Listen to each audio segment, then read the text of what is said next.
आज दिनांक 10 नवंबर 2022 को हम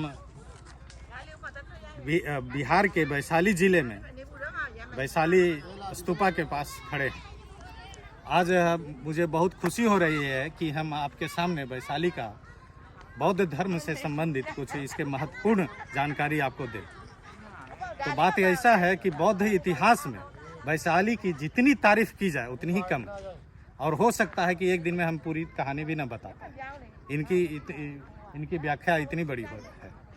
जैसे सबसे पहले यदि हम देखते हैं तो बुद्ध के जीवन में, जब बुद्ध को सिद्धार्थ गौतम को ज्ञान प्राप्ति हुआ और ज्ञान प्राप्ति के बाद उन्होंने अपना पूरा जीवन ही धम्म को प्रचार प्रसार करने के लिए, जन मानस को मदद करने के लिए उनकी सेवा में न्यौछावर कर दिए। उसी तरह से वैशाली में भी बुद्ध का आगमन हुआ। इसी धम्म प्रचार प्रसार के दौरान वैशाली के जो राजा उस वक्त के तत्कालीन राजा थे, उनका नाम था विशाल। ये वैशाली भज्जियों का एक समूह हुआ भज्जियों के समूह का एक देश हुआ करता था। और वैशाली पूरे भारतवर्ष में उस वक्त भी एकमात्र ऐसा था जो कि डेमोक्रेसी के आधार पर यहाँ में चुनाव होता था।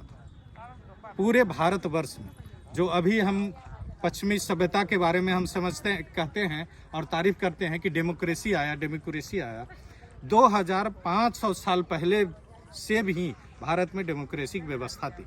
तो ये तो हुआ इसका बौद्ध धर्म से पहले की थोड़ी जानकारी। अब बुद्ध के ज्ञान प्राप्ति के बाद जैसा कि मैंने बताया कि बुद्ध अपना पूरा जीवन ही प्राणी मात्र के कल्याण के लिए न्यौछावर कर दिया। एक बार जब बुद्ध राजगिरी के बेनुवन में जब विहार कर रहे थे, जब रह रहे थे, तो वैशाली जगह यहाँ इस जगह पर महामारी फैला। और वो महामारी आज के जो कोरोना है उससे भी खतरनाक महामारी।